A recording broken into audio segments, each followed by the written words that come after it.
Boa noite, mais uma aula nossa aqui de fundamentos de dinâmica veicular. Na aula de hoje, a gente vai ver um pouco mais sobre as potências que tem no nosso carro. Então, tem a potência ali do motor, tem a potência que chega realmente ali no cubo da roda, tem a potência que realmente chega ali no solo. Então, cada uma delas a gente vai ver.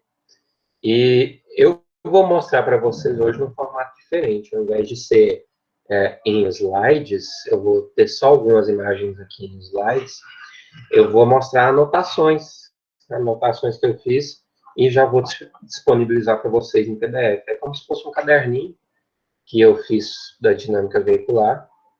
Agora eu vou vendo aqui com vocês, a partir das minhas anotações, isso. Vamos lá.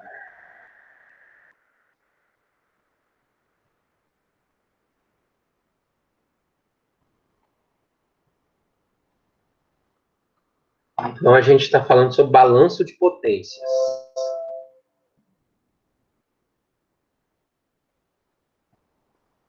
Balanço de potência nada mais é do que a gente ver o que a potência influencia no carro e o que é influenciado na potência. Quais são aquelas resistências que a gente viu antes que influenciam na potência, aceleração e força de um veículo. Então, como que a gente vai começar essa análise?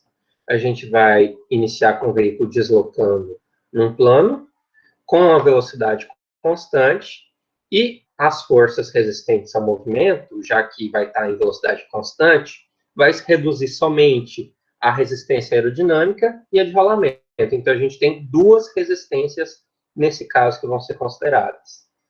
Essas forças, elas vão ter que ser equilibradas pela força do motor, a força motriz que a gente tem disponível.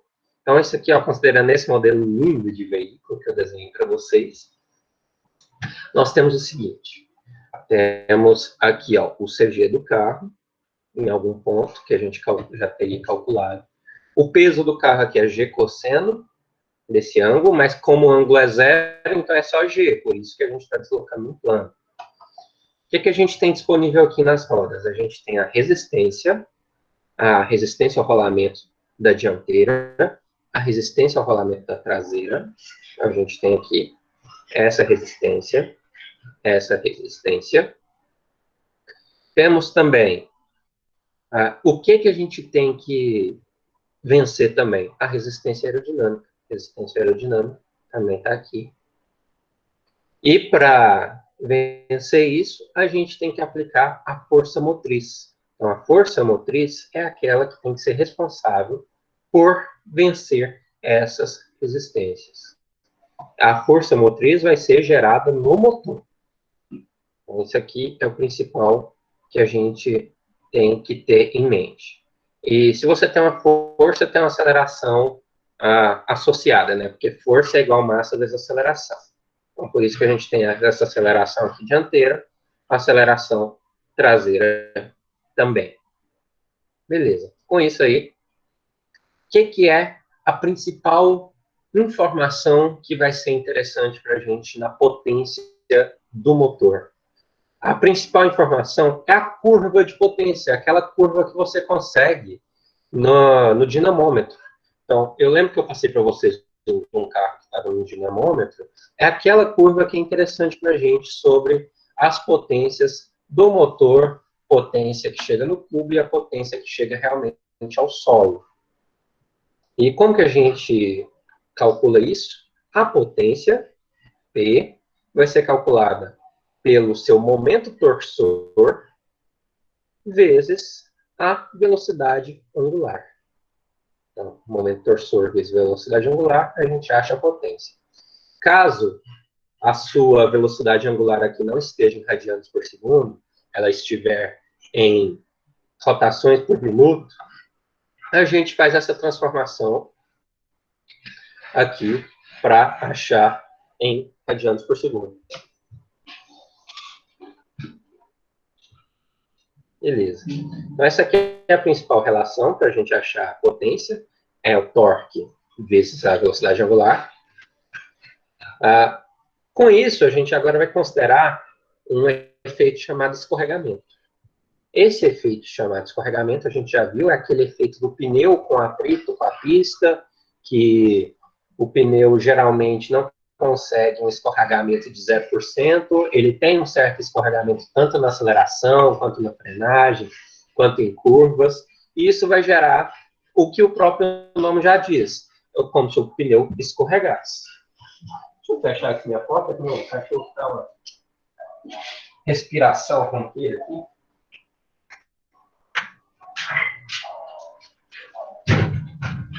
Vou morrer cozido. Mas ok, vamos lá. Então lá, como o nosso pneu não é rígido, ele tem uma certa flexibilidade, então ele vai escorregar em relação ao solo. É como se ele deformasse, então aqui está o nosso pneu, se ele fosse rígido, ele não deformava. Mas como ele é rígido, ele tem um certo escorregamento. Ele se deforma um pouco para depois movimentar. Por isso, a gente vai levar isso em consideração para calcular a velocidade do veículo em alguma rotação do motor. Então, a gente consegue calcular isso. Eu te dou lá qual que é a marcha que você está, qual a rotação, e a partir disso você consegue falar, então, o veículo está nessa velocidade. Beleza. Quando o veículo está na tração, ou seja, ele está acelerando, a gente vai utilizar o escorregamento é igual à velocidade tangencial da roda, menos a velocidade do veículo, sobre a velocidade tangencial. E na frenagem vai ser a velocidade do veículo menos a velocidade tangencial sobre a velocidade do veículo.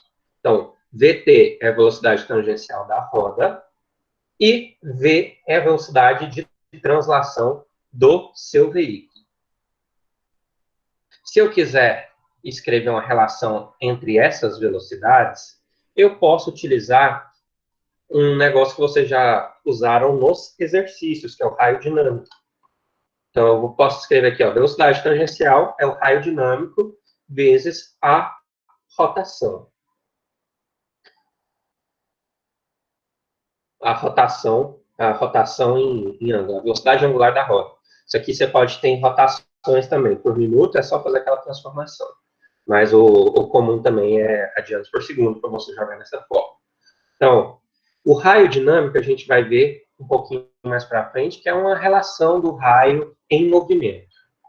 Mas, por enquanto, vamos levar isso aqui para a gente, que com ele a gente consegue calcular a velocidade tangencial da roda, através da velocidade angular dela. Beleza. E como que eu calculo a rotação na minha roda? A rotação na minha roda, que é o NR, rotação na roda NR, a gente calcula através da rotação do motor. Então, vai ser NM, NM é a rotação do motor. E o que é ICJ e D? São as relações de transmissão da caixa de marcha e do diferencial. Então, se uma marcha reduz lá de 1 para 5, 1 para 10, ou 10 para 1, e assim por diante, você vai ter que colocar essa relação aqui, na marcha que você estiver. E o diferencial também tem uma relação de engrenagens, né? Essa relação você vai colocar aqui no ID.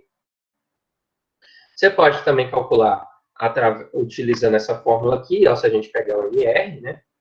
A gente pode levar isso para calcular a nossa velocidade tangencial. A velocidade tangencial também pode ser calculada através dessa forma.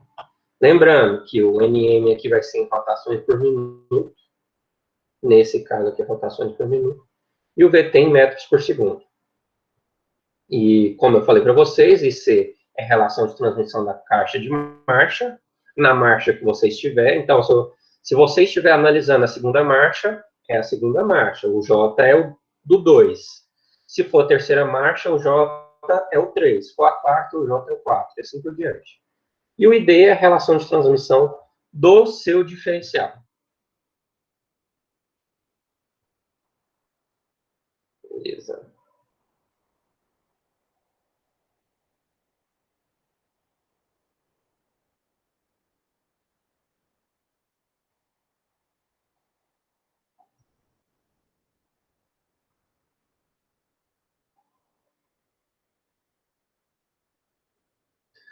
Beleza, agora vamos para outras formas também que a gente pode calcular. A gente pode ficar trabalhando com essas formulazinhas para achar a velocidade do carro, a velocidade tangencial da roda, de outras formas também.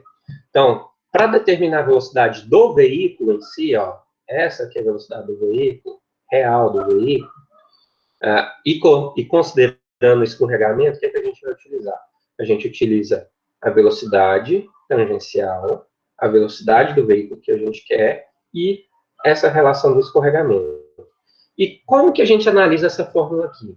Se por um acaso essa velocidade tangencial for igual à velocidade do veículo, quer dizer que não tem escorregamento nenhum, tá? Uma situação perfeita para você, ó, sem escorregamento, V igual a VT.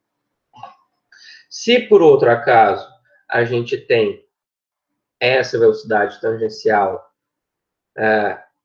a velocidade do carro igual a zero, então isso aqui, se isso aqui for igual a zero, eu tenho que o escorregamento, que é esse caso aqui, ó, é 100%. Então, tem um escorregamento total, 1 menos 1, 0. Então, isso aqui tudo vai dar zero. Se o escorregamento é total, a velocidade é zero. Beleza. E se a gente considerar o escorregamento só na roda de tração? A gente sai dessa expressão e calcula essa expressão aqui, levando em consideração as relações de transmissão também. Isso aqui você vai chegar em metros por segundo. RD é raio dinâmico. É escorregamento. NM, rotação do motor. E C, relação da caixa de marcha. E D, relação do diferencial.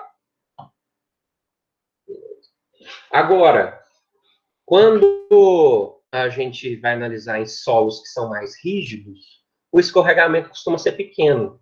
Então, quando é um asfalto em boas condições, o escorregamento fica em até 2%. Agora, se o solo for diferente, por exemplo, se for barro, o escorregamento é muito maior, é quase 100%, em alguns casos se estiver molhado. Né? Beleza. Agora vamos ver aqui quais são as forças que estão atuando no par pneu-pista. Então, o contato do pneu com a pista, vamos ver qual que é a transmissão de força que acontece. E a gente sabe o que acontece ali no contato do pneu com a pista é o atrito. Então, o atrito é importante para a gente. Isso aqui é o pneu, aqui é a pista, é a representação. Que a gente tem aqui, que é o raio dinâmico, quando ele tem movimento. Velocidade tangencial da roda. Então, se o nosso pneu aqui está movendo no sentido anti-horário, essa aqui é a nossa velocidade tangencial. A velocidade de translação é a velocidade linear do seu carro, né, enquanto que ele está movendo, translacionando, né? E temos as forças resistentes, a força que o pneu faz no solo e que o solo faz no pneu. Beleza. Agora vamos definir cada tipo de potência que a gente vai calcular nesse nosso exemplo aqui. Primeiro deles é a potência no cubo. Potência no cubo é a potência que chega ali no cubo da roda, que chega na roda em si. Então, essa potência vai ser velocidade tangencial vezes essa força aqui do solo e do pneu, do atrito dos dois, né? Agora, qual que é a potência que chega realmente no solo? Essa é a potência que chega na roda. Chegando na roda é uma, mas só que o pneu tem outra influência. Por isso, a potência que chega no solo, ela leva em consideração o escorregamento. Então, vai ser a velocidade do carro vezes o FM, ou velocidade tangencial, 1 menos o escorregamento, olha aqui, ó, escorregamento a gente está levando em conta, vezes a força de atrito, ali de contato. Beleza. E como que eu vejo qual que é a perda de potência que acontece do cubo para o pneu, para o solo, né? Então, o que chega na roda é uma coisa, o que vai para o solo é outra. Para eu mensurar essa perda, eu utilizo um ΔP e faço a diferença dessas duas fórmulas aqui, que foram dadas aqui. Ó. Então, faço uma menos a outra, e com isso, no final das contas, eu acho essa fórmula aqui, com as duas velocidades, ou com o escorregamento e a potência no cubo. Qualquer uma delas você pode utilizar, para ver qual que é a perda de potência aí do contato com o solo. Cada pista vai ser diferente. Então, uma pista de terra vai ter uma perda muito maior que uma pista de asfalto. Agora vamos ver o que são aqueles raios. Nós temos o raio estático. O raio estático é o mais comum, né, que a gente tem. O raio estático é a distância do centro da roda ao solo com carga máxima e veículo parado. Por que que a gente utiliza isso? Porque a gente sempre vai considerar o veículo com a carga. Com essa carga, o pneu se deforma estaticamente. E para a gente mensurar isso, a gente fala, o pneu deu uma comprimida. Com esse pneu dando uma comprimida, a gente utiliza um raio estático de 0,47 D. D é o diâmetro do pneu, né? O diâmetro do pneu. E o raio dinâmico é aquele que a gente vai utilizar através de um veículo em movimento. O que a gente faz?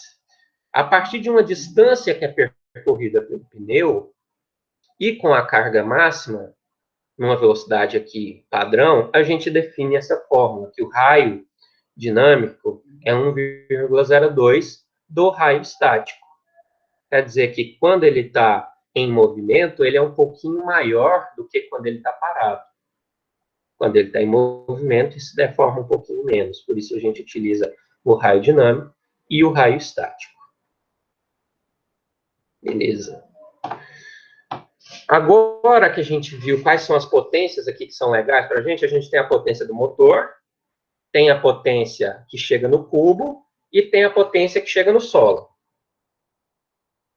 Vamos ver o que resiste a essas potências, o que consome essas potências no meio do caminho. Então, você tem ali a potência do motor que vai para a embreagem, e da embreagem ela vai ser utilizada para vencer essas resistências, para ser consumida dentro do carro. Então, ela vai ser consumida através de resistência mecânica. Okay? A gente já viu isso lá no segundo tema nosso. Resistência mecânica, já vimos todas essas fórmulas aqui. Ó. Nada é novidade para vocês. Então, temos aqui a resistência mecânica, temos a resistência aerodinâmica, temos a resistência ao aclive.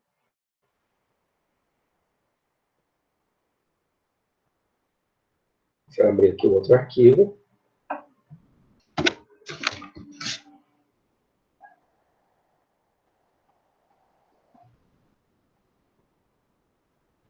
Resistência também ao rolamento. E a resistência de inércia. Todas essas a gente viu. Até viu como é que calculava isso. A resistência total vai ser somar essas resistências inteiras. Né? Então, a gente pega a aerodinâmica, do aclive, ao rolamento, a de inércia, soma elas para ter a resistência total. Resistência total que está ali no nosso veículo. Como que eu posso simplificar isso na hora de calcular? Eu falo assim, ó, que a potência que vai ser consumida em alguma dessas partes aqui, ó, eu vou chamar num subíndice I. Então, vou pegar aqui. Então, cada um desses Is vai ser uma dessas resistências. Vai ser a de rolamento, vai ser a de inércia, a aerodinâmica e assim por diante. Então, os Is vão ser essas resistências. Então, quer dizer que a potência que é requerida pela resistência aerodinâmica seria PA. Então, a gente colocaria PA igual QA vezes velocidade. Agora, se fosse a potência requerida à resistência do rolamento, então seria PR igual QR vezes V. E lembra aqui, ó, o que é o QR? É essa fórmula aqui, gente. Então, a gente coloca essa fórmula aqui dentro e multiplica pela velocidade. Então, aqui, o PI é potência na iésima resistência. Qualquer uma dessas aqui a gente pode utilizar. E o QI é a iésima resistência. Tá? Cada uma dessas fórmulas aqui que foi definida para vocês. Beleza. Eu posso escrever aqui a velocidade diferente também. Escrevendo a minha velocidade um pouco diferente, eu posso colocar aqui a velocidade dividido pelo 1 menos 0. Isso aqui é levando em consideração o nosso escorregamento.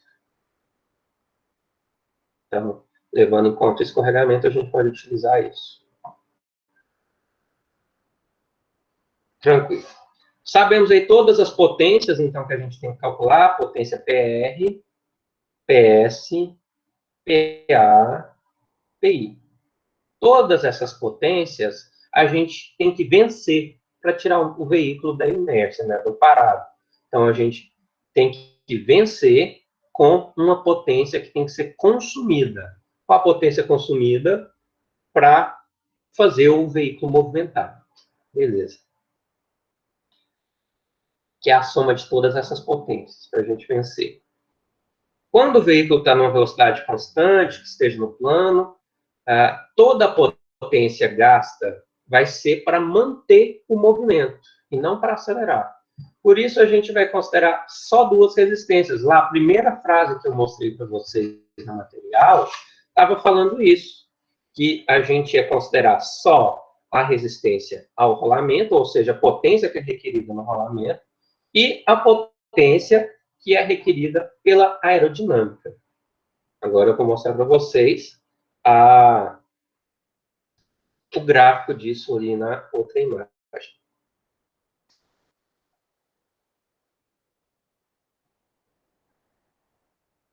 Só um minutinho.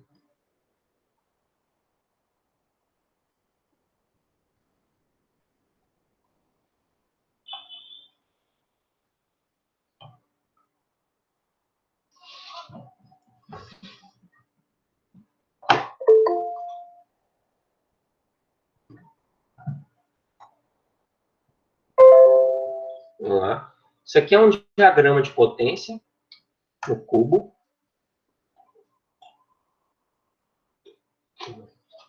A gente vai ver daqui a pouquinho alguns conceitos sobre isso. Daqui a pouco eu volto nessa imagem. Aqui também não, aqui também não. De bobeira. Eu não coloquei a imagem aqui, tá? Só no meu material, gente. Desculpa. Vou colocar aqui para vocês. Tá aqui, ó. O gráfico estava aqui embaixo, eu não vi. Vamos lá. Primeiro aqui, só definir para vocês o que é a potência líquida. É a potência que eu tenho sobrando para fazer o veículo acelerar ainda mais, para que ele consiga desenvolver maiores velocidades. Potência líquida é para desenvolver mais velocidade, não para manter. Para manter, é a potência consumida. Para a gente acelerar mais o carro, é potência líquida.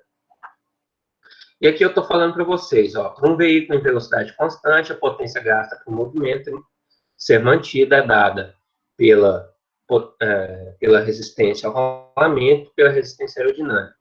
A interseção de 1, 3 e 2, 1, 3 e 4 com 2. Olha aqui. Essas aqui são as cargas que estão no meu veículo. Carga, então, estou acelerando 50%. Estou acelerando 75%. Estou acelerando 100%. Cada uma dessas aqui te gera uma potência, te gera uma resposta do carro. E eu tenho a curva do meu motor, do meu veículo, quanto às resistências. Então, as resistências do meu veículo, elas geram aqui para mim uma curva. Essa curva está dada aqui, ó. Vou colocar em verde. Então, QA mais o QR é o que eu necessito para fazer o meu veículo continuar o movimento. Quer dizer que quando eu estou... Olha aqui, gente. Quando eu estou... Deixa eu pegar outra ferramenta. Quando eu estou aqui, ó, 50% de aceleração e eu estou nessa velocidade aqui, ó, vamos supor, eu estou nessa velocidade, A potência que é consumida para o carro, para deixar ele em movimento, é até a interseção da minha linha com o ponto que eu estiver analisando. Então, beleza, aqui. E o restante é o tanto que eu tenho de potencial para aumentar a minha velocidade. Então, vejam, quando eu estou acelerando por 50%, eu tenho mais potencial de acelerar o carro do que quando eu estou em 100%, porque quando eu estou em 100%, eu já estou dando o máximo. O carro não vai acelerar mais do que aquilo. Essa que é a diferença. O que o carro precisa para continuar o movimento é isso aqui. O que está aqui para cima é o que a gente utiliza para acelerar o veículo. Mesma coisa para os outros casos. Se eu estiver aqui em 75%, se eu estiver aqui nessa velocidade, acelerando 75%, eu vou ter uma outra potência. E assim por diante, né? Como que calcula a velocidade máxima? A gente vai ver. Daqui a pouquinho. A gente vai ver qual que é o ponto de interseção aqui máximo. Que no caso aqui, ó, pela potência que a gente tem no nosso motor, onde que vai ser o ponto de velocidade máxima? Vai ser em 100% da carga, é claro, no ponto de interseção das minhas resistências com a curva de carga no motor. Então, é nesse ponto aqui que vai acontecer a máxima. Porque, a partir desse ponto, a minha resistência cresce mais, a resistência está crescendo mais, e a minha potência já está diminuindo. Então, com isso, não tem mais o que fazer. Esse é o ponto de velocidade máxima. Aí dá para a gente descobrir isso no gráfico, para saber onde que é esse ponto, né?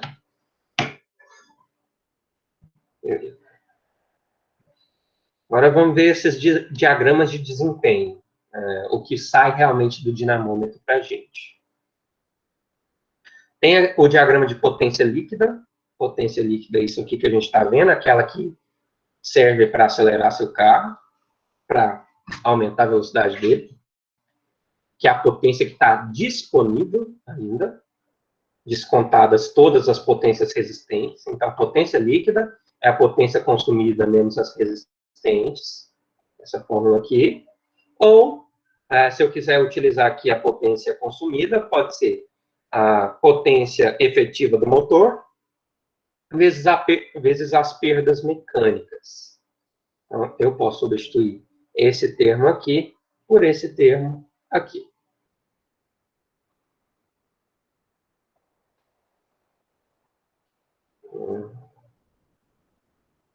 Vamos para a próxima.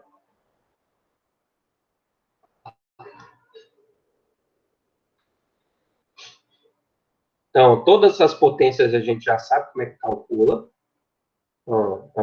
Cada uma das potências estão aqui, já foi mostrado aí para a gente. Então, a potência de rolamento seria o PR, potência aerodinâmica PA. Então, você coloca o PA aqui, depois o PR, para você calcular essas resistências, né, essas potências das resistências consumidas, né?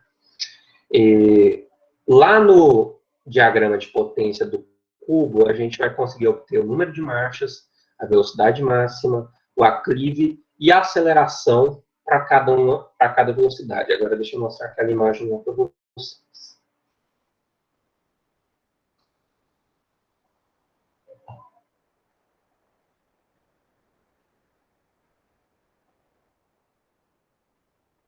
No caso, a potência sempre vai ser menor? Não.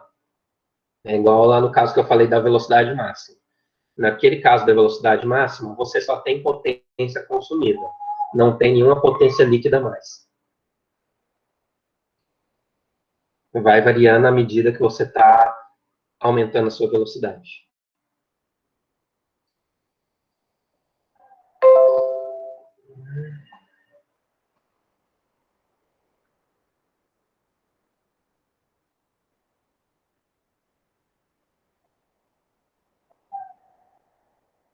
Então, esse aqui é um diagrama de potência lá no cubo, que chega no cubo para a gente.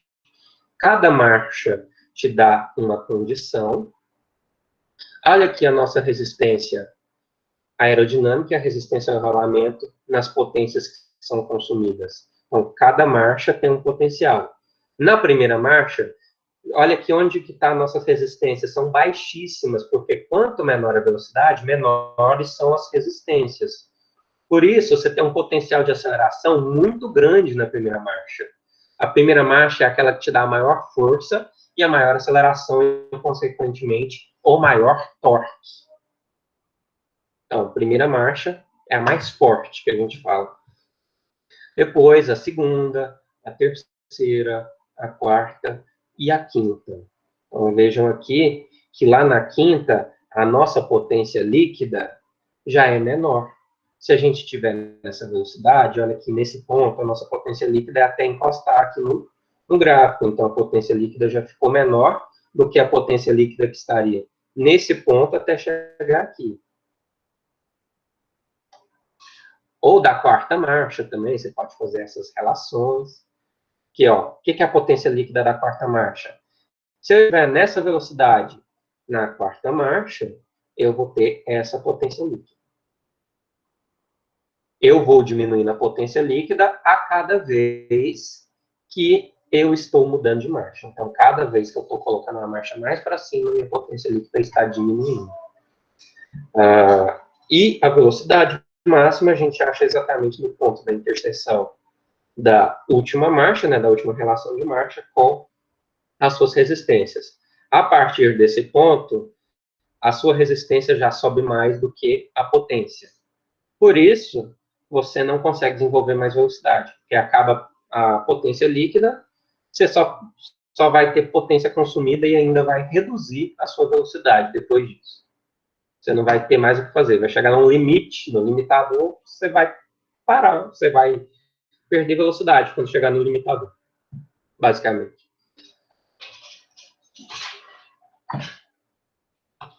Ok.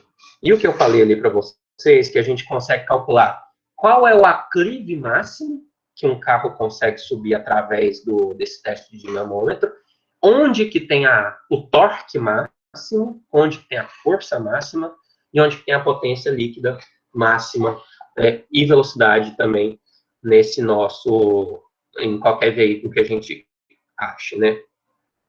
E a gente vai ver aqui, então, essas relações. Daqui a pouco eu volto aqui explicando para vocês. Cada uma dessas aqui é uma marcha. Isso aqui é a potência líquida, ó, gente. Ó, a potência líquida. Aqui era a potência consumida, essa aqui é a potência líquida. Por isso que a primeira marcha é maior, a segunda marcha é menor, a terceira e assim por diante, né? Cada uma delas é menor. E esse beta é o ângulo que vai nos dar a inclinação máxima que o carro consegue subir. Então, vocês vejam aqui, ó, que na primeira marcha, essa inclinação vai ser maior. Então, o ângulo maior, mais aclive. Aqui menor, aqui menor, aqui menor e aqui menor. É por isso que, é claro que você não vai subir um morro de quinta marcha, que provavelmente vai morrer no meio do caminho, né? Você tem muita pouca força para subir ali. Beleza, vamos lá.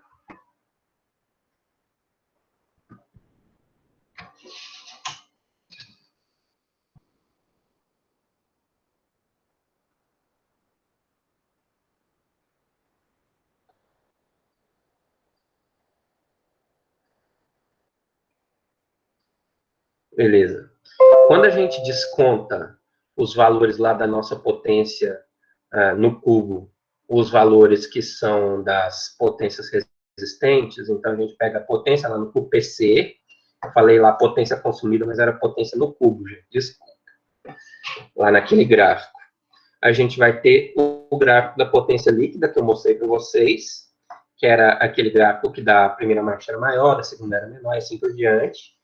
No fluxograma que tiver na frente, eu vou mostrar para vocês como que a gente obtém esse gráfico aí, um diagrama de potência do veículo. Aqui é o que o software do dinamômetro faz, então ele faz todo esse procedimento para calcular todos aqueles gráficos.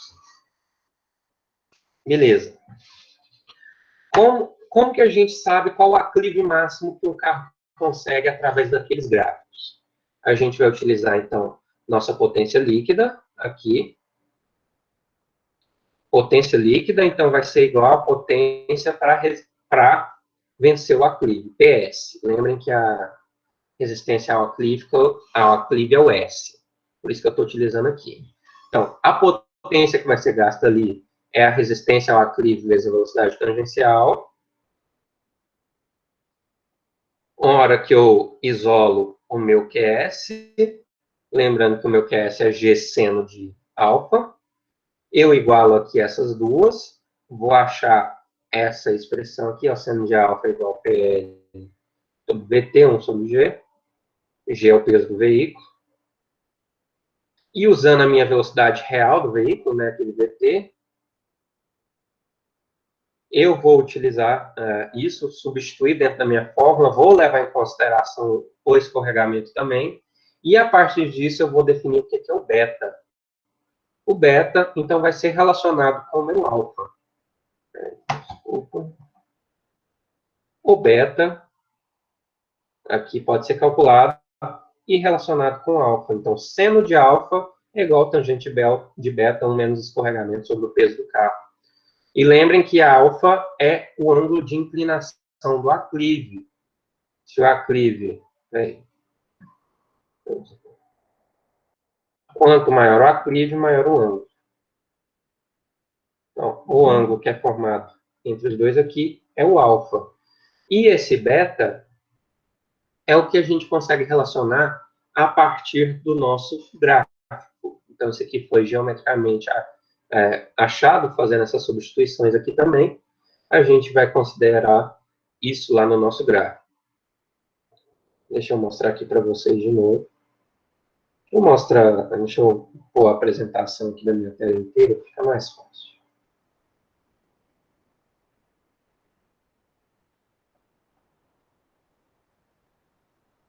Então, temos aqui, ó, o beta. O beta você consegue calcular para cada ponto que você estiver na marcha. Por exemplo, você está numa velocidade C. Velocidade C é o ponto de potência líquida máxima da segunda marcha. Correto? Então, a potência é máxima ali em cima. Ó. O topo é a potência líquida máxima. Então, o ponto C aqui de velocidade C é a máxima. Só que, ao a gente colocar a inclinação que vem aqui do origem do nosso gráfico até aquele ponto, PC, não vai ser o nosso beta máximo. Porque não vai ser a inclinação máxima. Qual que é a inclinação máxima? Vai ser aqui nesse ponto B. O ponto B é onde que o PL sobre o VR é máximo. Então, vejam aqui, ó. Onde que você tem a potência máxima não é onde que você tem a força máxima. Não é onde que você tem a maior capacidade de aceleração e maior capacidade de força no carro. Por isso que, quando a gente vê os gráficos do motor, é mais ou menos assim. Falam lá que o torque máximo é conseguido numa certa rotação e a velocidade em outra rotação. Né? Então, é por causa dessa diferença, né?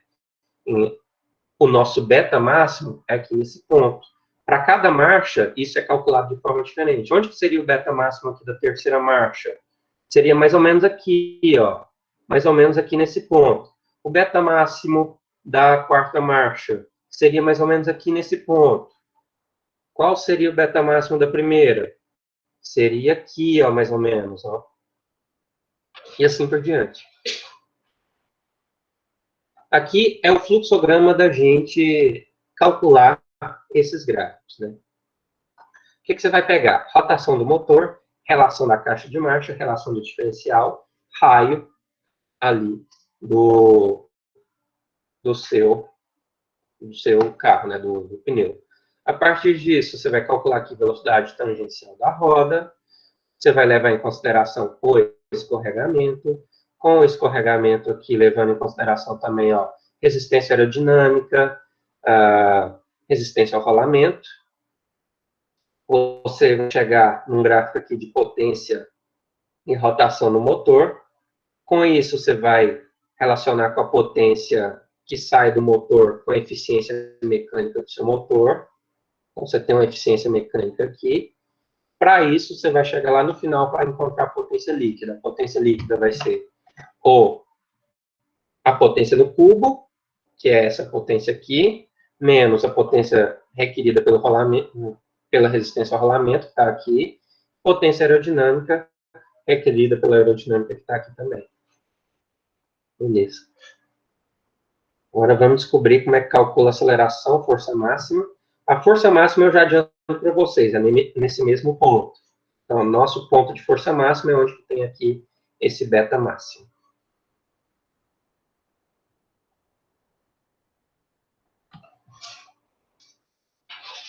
Beleza. Então, o nosso ângulo alfa vai estar relacionado com o nosso ângulo beta. Com um, a gente calcula o outro também. Agora vamos ver qual que é a possibilidade de aceleração. A aceleração está relacionada com força também.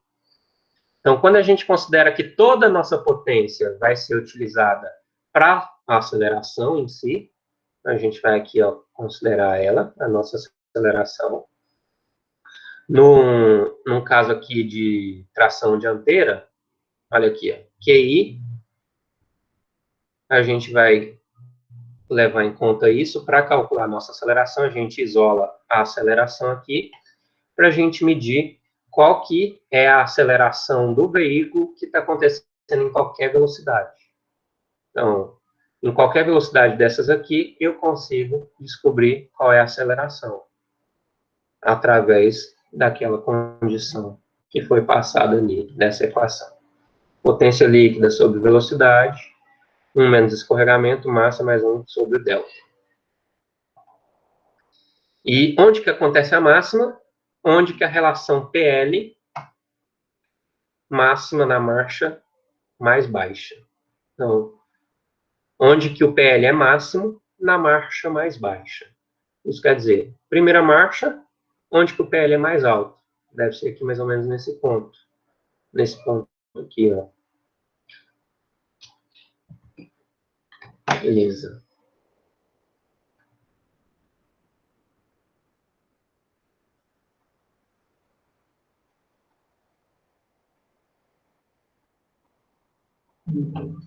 Eu também tenho como calcular o tempo para mudar de velocidade. Isso aqui, ó. Eu consigo calcular em quanto tempo eu saio da velocidade V0 e vou para a velocidade V1. Qual é o tempo que eu demoro para fazer isso trocando de marcha ou não trocando de marcha, acelerando tudo? Então, a gente tem como descobrir isso também.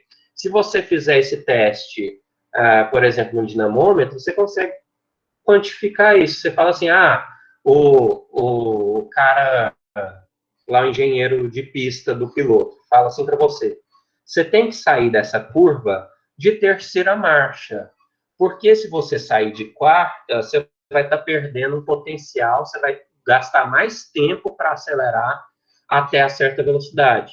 Então, os engenheiros fazem todas essas contas também. Então, para a gente calcular esse tempo, a gente vai levar em consideração aqui a nossa definição de aceleração, que é a derivada da velocidade sobre o tempo. E a gente sabe qual é a fórmula da velocidade. Se a gente derivar em relação ao tempo, achamos essa expressão aqui.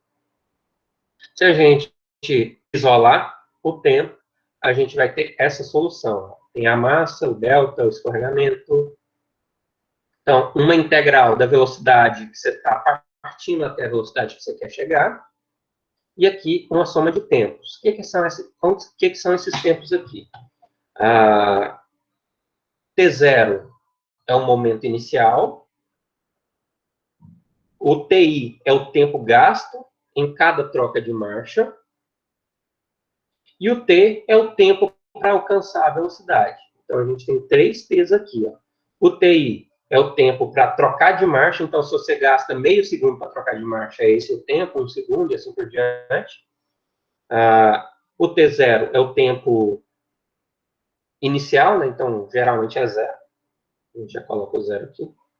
E N é o número de troca de marcha. Se você trocou 3 vezes de marcha para sair dessa velocidade inicial até a velocidade final, então você coloca N igual a 3.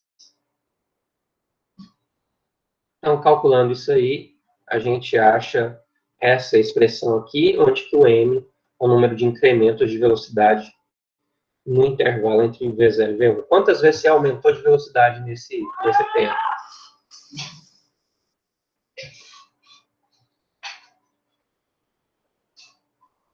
Vamos ver essa pergunta aqui. A RPM do motor tem relação com os dois. Os dois são influenciados. A gente sabe que a velocidade, rotação influencia na velocidade, que influencia também ali na força. Então, os dois são influenciados.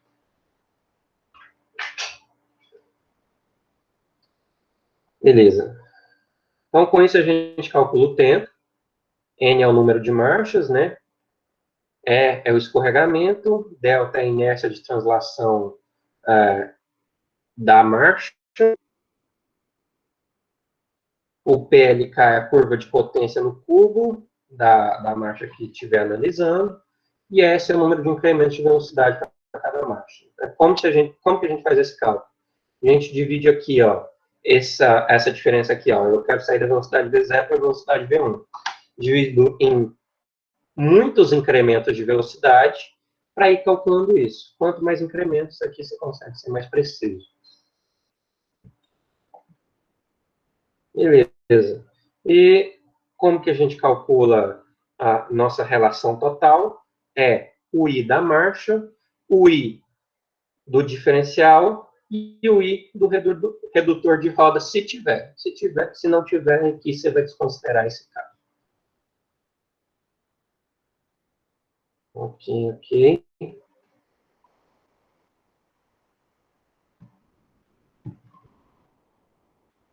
Então é isso. A matéria de hoje não é tão grande.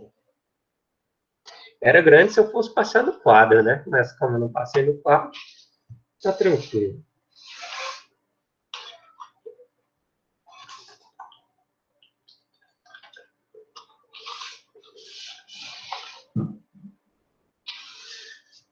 E aí, pessoal? Quem aí que se interessa por motor?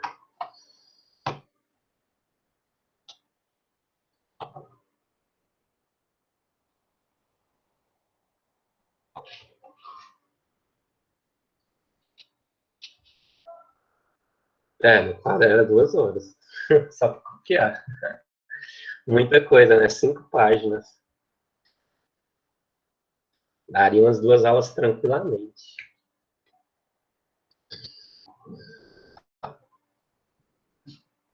E aí, quem entrou na engenharia mecânica achando que ia mexer só em motor de carro?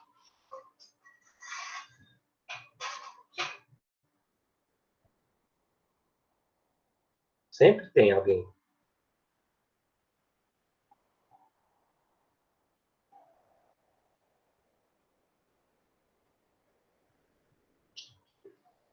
Pô, ninguém?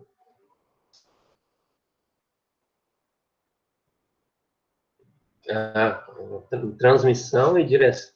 Transmissão e diferencial é realmente interessante. Achar qual que é a melhor relação ali para você aproveitar, sempre muito legal. Só que geralmente costumam dar mais valor para o motor do que para a transmissão, né? Eu lembro que o, o fundador da Ferrari, ele falou um negócio assim, que a aerodinâmica é para quem não sabe fazer motor. Engraçado que hoje em dia, se você for olhar a Ferrari na Fórmula 1, ele ia estar chorando, né? Com um negócio desse. Porque o carro dele não tem nem motor, nem aerodinâmica. E os carros que têm pelo menos aerodinâmica também não.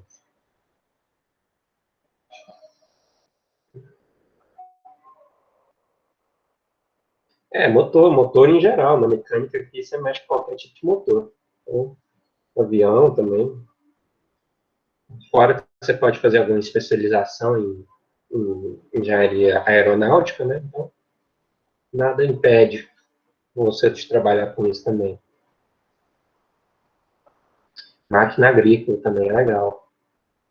Ok, essa semana passada eu fiquei um tempão pensando no negócio relacionado a tratores, que seria interessante de ser feito. O Enzo Ferrari lá tá, ele tá se torcendo no túmulo agora. Você conversar com a aberta aí, você vai ter um punhado de ideia. Vixe, Cheio das não, eu ideias. conversei com a Roberta essa semana, pô, a gente fez até um projetinho lá. Tem muita ideia mesmo. Só que eu também tenho umas ideias boas. Talvez dá pra gente casar.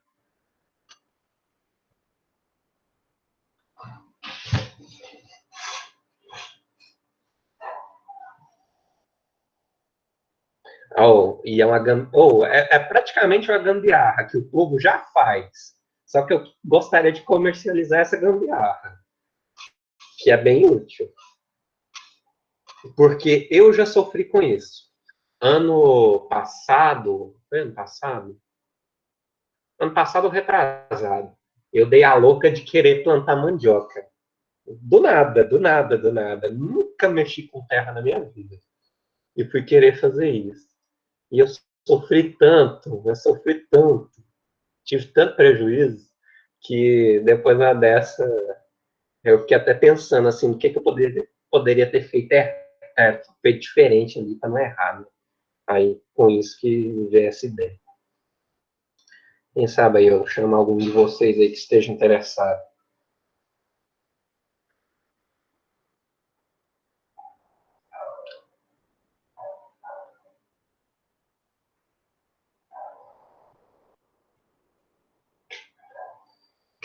Gente, deixa eu encerrar a gravação aqui.